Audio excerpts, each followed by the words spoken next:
Bonjour à toutes et à tous. La lumière du phare éclaire aujourd'hui une jeune romancière qui creuse son sillon littéraire. Louisiane Dor, bonjour. Bonjour. Plein phare sur un prix littéraire prestigieux, le prix Renaudot Poche. Vous l'avez obtenu en novembre 2017 pour votre premier roman, Les Méduses ont-elles sommeil ? Qu'est-ce que ça fait d'être ainsi distinguée à 24 ans ? C'est vrai qu'il y a pire comme entrée dans la littérature. Qu'est-ce que ça fait ? J'ai mis beaucoup de mal à m'en remettre. Ouais. C'est très étrange et c'est vrai que le chemin du livre a été long et voilà, il est passé de l'auto-édition à voilà, il a eu un acheminement vers un prix littéraire. Avant d'arriver en librairie, ça a été déjà long. Ouais, et c'est vrai qu'il a eu un parcours auquel j'aurais jamais songé. Non, c'est vraiment, c'est très étrange d'être mis en lumière comme ça et de dire c'est moi qui l'ai eu, quoi. C'est comme quand on joue au loto, on gagne, on n'y croit pas, pourtant on a joué, donc c'était possible. Mais quand même, quand on l'annonce, en plus je l'ai appris à la télé en même temps que tout le monde, j'ai... Ah, votre éditeur ne vous a pas appelé avant Non, je sais pas, c'était tellement imprévu. et voilà, je suis restée bloquée comme ça et ma sœur était à côté de moi, elle a hurlé. Racontez-nous justement le parcours de ce roman, ces méduses qui ont ou qui n'ont pas sommeil. Qui sont ces méduses dont vous racontez l'histoire à travers votre personnage, Hélène ? En fait, c'est un livre qui est tiré d'une expérience personnelle. C'est pas une autobiographie, Ouais. mais voilà, je l'ai écrit quand je suis partie au Brésil. J'avais vécu à Paris pendant plusieurs mois. Et quand j'ai quitté Paris, j'ai pris beaucoup de recul sur ce que j'avais vécu là-bas. Pour rappeler votre parcours, hein, vous venez de la Creuse. Oui. Et vous Voilà. aviez qu'un rêve, c'était quitter la Creuse Voilà, pour aller à Paris. C'est le parcours du personnage du livre aussi, c'est-à-dire que c'est une jeune limousine, bon c'est pas spécifié mais je l'ai dit, et voilà maintenant on le sait, qui monte à Paris avec des rêves de gloire, de mode, d'elle sait pas trop quoi d'ailleurs, juste de reconnaissance, qui prend un mauvais chemin et qui tombe qui fait une mauvaise rencontre et qui tombe dans le monde de la nuit, de la drogue.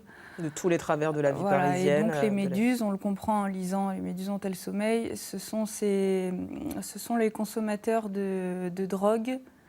Et enfin bon, j'en dirai pas plus. De toutes les drogues dures, Voilà. comme ça. Et donc vous racontez cette histoire donc, qui n'est pas autobiographique, mais qui est inspirée tout de même de votre vie.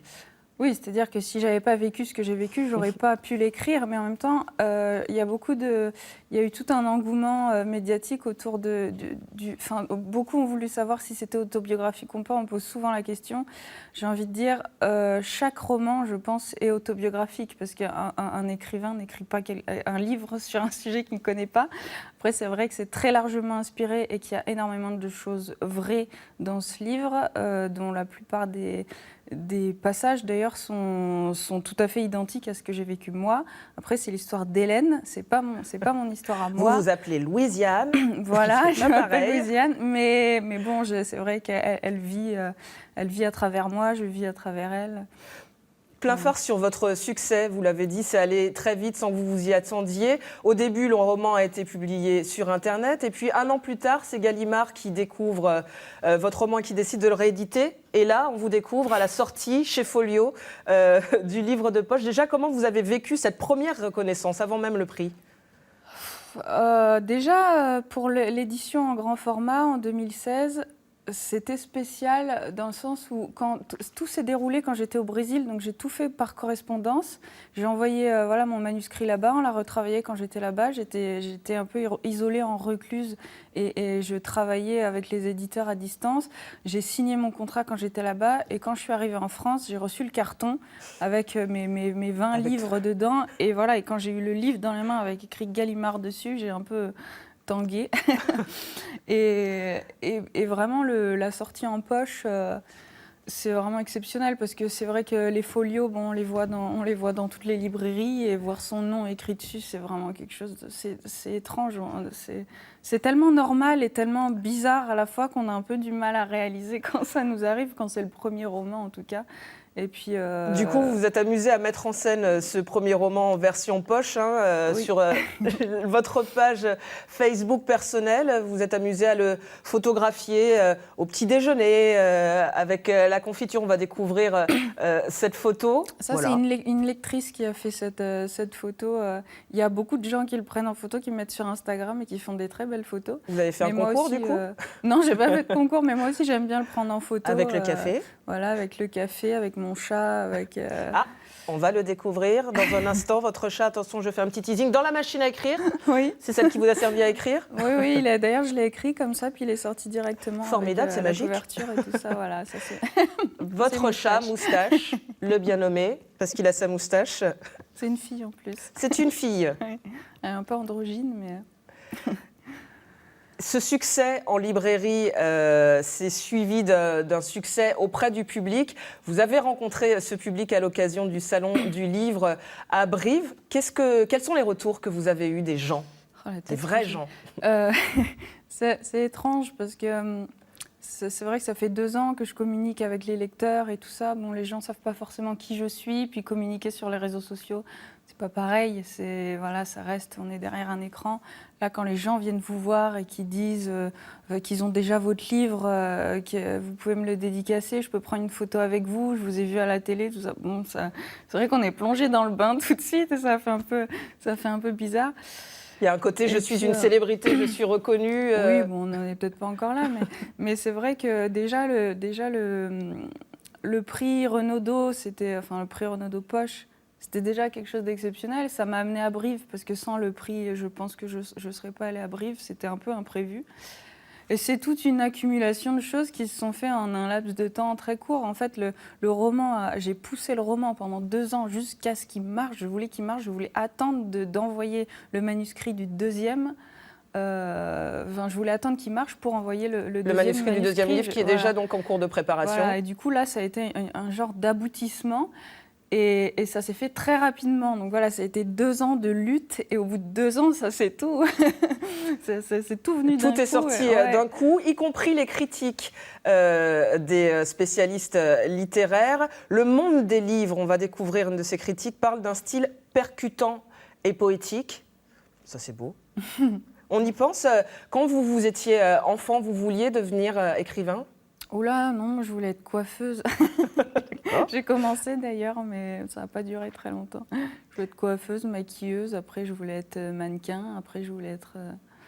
Non, je n'avais pas du tout Mais pensé l'écriture, à ça. vous n'y avez jamais pensé ? Vous aviez un goût quand même pour l'écriture ? Si, non, depuis que j'ai 10 ans, j'écris des bricoles à droite à gauche, mais non, je n'avais pas pensé. Même quand j'ai commencé à écrire Les Méduses ont-elles sommeil, je n'avais pas du tout pensé à le faire éditer, ni rien. À la publier ? Non. Au début, c'était quoi ? C'était juste pour écrire pour vous libérer de ce que vous aviez vécu ?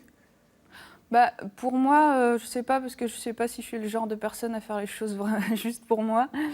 Après, j'ai dû y penser pendant l'écriture, mais non, je ne sais pas. On me pose souvent la question depuis quand vous écrivez, tout ça, j'en sais rien. Je pense que c'est quelque chose qui s'est développé. C'était pas quelque chose d'inné, d'évident depuis que j'étais petite. C'est quelque chose qui l'est devenu, qui s'est développé. Et là, maintenant, je me vois pas faire autre chose, c'est pas possible. Enfin, je vis chez moi en ermite en train d'écrire et si j'écris pas pendant plusieurs jours, ça me travaille, j'écris dans ma tête et je deviens cinglée. Je pense que c'est un peu désagréable pour les gens qui vivent avec moi. Il faut que ça sorte. Ouais, et puis voilà, et maintenant je chronique aussi je fais des chroniques dans le magazine Technicart et c'est la même chose quand j'ai pas d'idée pour mon nouveau roman, le 3e que je suis en train d'écrire.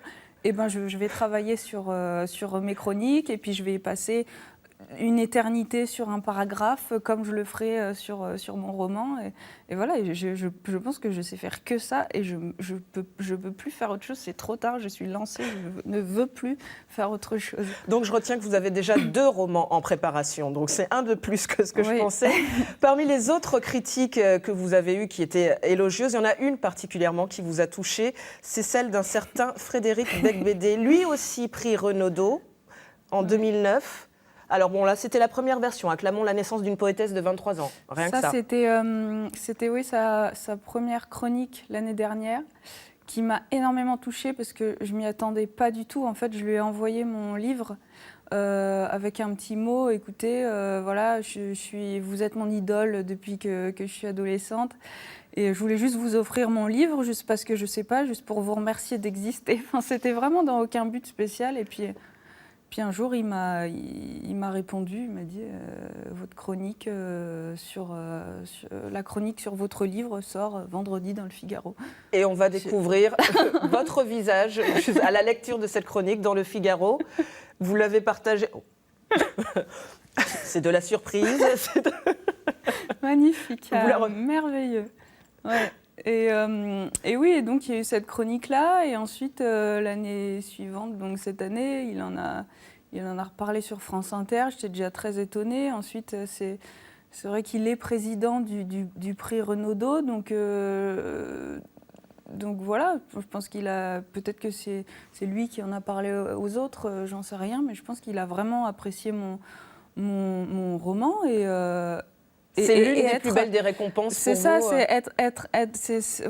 ça, être récompensé, enfin que son œuvre soit appréciée par son idole j'allais dire de jeunesse, comme si j'étais vieille. Vous n'avez que 24 ans, nous le rappelons. Oui. Même pas le quart de siècle. C'est ça. Plein phare sur le roman de votre vie. Le premier chapitre, ça se passe dans la Creuse. C'est là que vous avez grandi. On va vous découvrir enfant quand vous aviez des rêves de coiffeuse. Voilà pourquoi. Oui, voilà, parce que ma mère me coupait ma frange et donc c'est venu de là.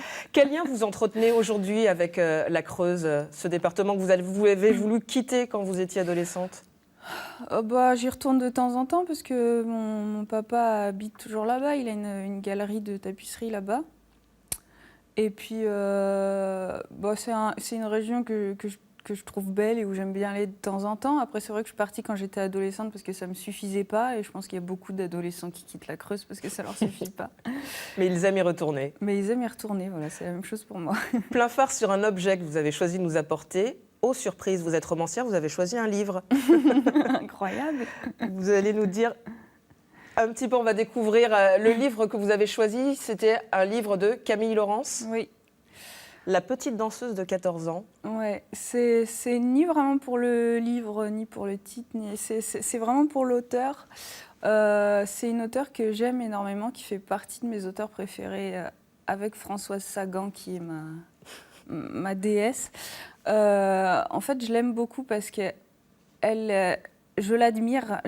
J'espère un jour pouvoir écrire comme elle, parce qu'elle a une façon d'écrire qui est vraiment particulière, dans le sens où je me pose souvent la question, moi qui suis très maniaque avec les mots, combien de temps elle met à terminer une phrase? Parce qu'il n'y a rien qui dépasse. On lit, on a l'impression d'écouter une chanson. Et j'espère un jour avoir cette même élégance, cette même fluidité que Camille Laurence. Merci beaucoup, Louisiane d'Or, d'être venue dans Plein phare. Merci à vous de nous avoir suivis et à bientôt.